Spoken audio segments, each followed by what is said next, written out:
Hello, my dear students. In this lecture, we are going to see one numerical. This question is based on conduction, convection, heat transfer through a slab.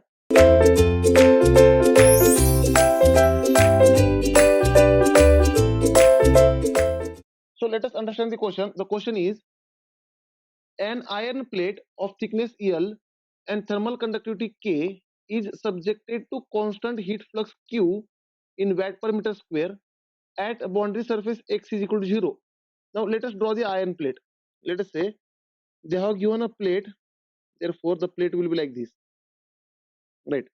Let us say this is the iron plate, and let us say here X is equal to 0, left end is X is equal to 0, and right end is X is equal to length L, right? Now here the length of iron plate is given L. Here length of iron plate is L, right? And thermal conductivity is K, and the one end when X is equal to 0, it is subjected to a heat flux of Q. Let us say it is subjected to a heat flux Q in watt per meter square, right? That is heat transfer rate per unit area. Now from the other boundary surface at X is equal to L, the heat is dissipated by convection into a fluid at temperature T infinity with a convective heat transfer coefficient H. Now my dear students, from this other boundary surface, that is X is equal to L, it is subjected to a fluid, therefore there will be a convection. Here there is a fluid, therefore there will be a convection, and the fluid is subjected to T infinity and convective heat transfer coefficient H, right? Then develop the equation for surface temperature T1 and T2 at surfaces X is equal to 0 and X is equal to L respectively. Now whenever X is equal to 0, the temperature is T1, and whenever X is equal to L, the surface temperature is T2. Now we have to develop the equation for T1 and T2, right?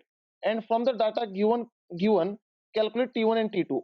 Now here, if thermal conductivity is 20, Q is 10 to the power 5, T infinity is 50 degrees Celsius, and H is 500 watt per meter square Kelvin, then find T1 and T2. Now my dear students, let us understand the mechanism of heat transfer. Now here, the heat flux is coming, and through this plate, heat will get conducted, therefore there will be a conduction. Inside this plate we can say there is a conduction, right? And my dear students, from the X is equal to L phase, that is from the right extreme phase, heat will get convected to the surrounding fluid, therefore again there will be a convection to the surrounding fluid. Means here the heat is flowing first by conduction and then by convection. And my dear students, therefore for this conduction there will be a conduction resistance, for this convection there will be a convection resistance.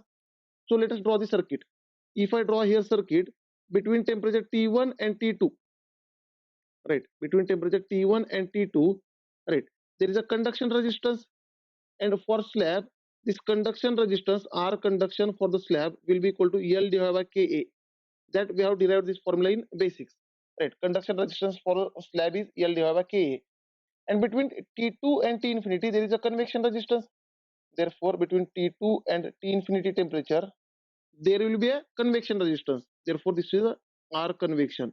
And convection resistance is nothing but 1 upon HA. That formula also we have seen, right? And my dear students, through this, the heat is flowing.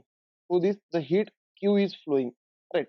Now, we know that this Q, heat transfer, is calculated as change in temperature divided by resistance. If I write T1 minus T2, we can write R conduction, because between T1 and T2 the resistance is R conduction, and if I write T2 minus T infinity, we can write R convection, because between T2 and T infinity there is a R convection. So my dear students, here the equation becomes Q is equal to, here we can write T1 minus T2 divided by R conduction. Conduction is nothing but L divided by K is equal to, again T2 minus T infinity, it will become T2 minus T infinity divided by R convection, which is nothing but 1 upon HA, right? Now from both side, if I divide with area, for both side, then Q divided by area, which is nothing but heat flux, that is in watt per meter square. Heat divided by area is heat flux in watt per meter square, will be equal to, we can say T1 minus T2 divided by L divided by K, which is equal to T2 minus T infinity divided by 1 upon H, right? So my dear students, let us put their values. Now this is an expression to find T1 and T2 surface temperatures. Now let us put the values. If I substitute these values, Q is given, Q is 10 to the power 5, is equal to T1 is unknown minus T2 is also unknown divided by length of slab is given, right? Here length of slab, I think L is given. My dear students, this length of slab is given 2 centimeter. Let us write down this, right? Because it is given in data, right? Here I forgot to mention. So 2 centimeter is nothing but we can say 2 into 10 to the power minus 2 meter. So let us put in meter.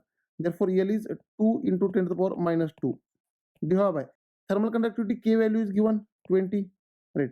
Is equal to T2 minus T infinity. Now T infinity is given 50 divided by 1 upon H.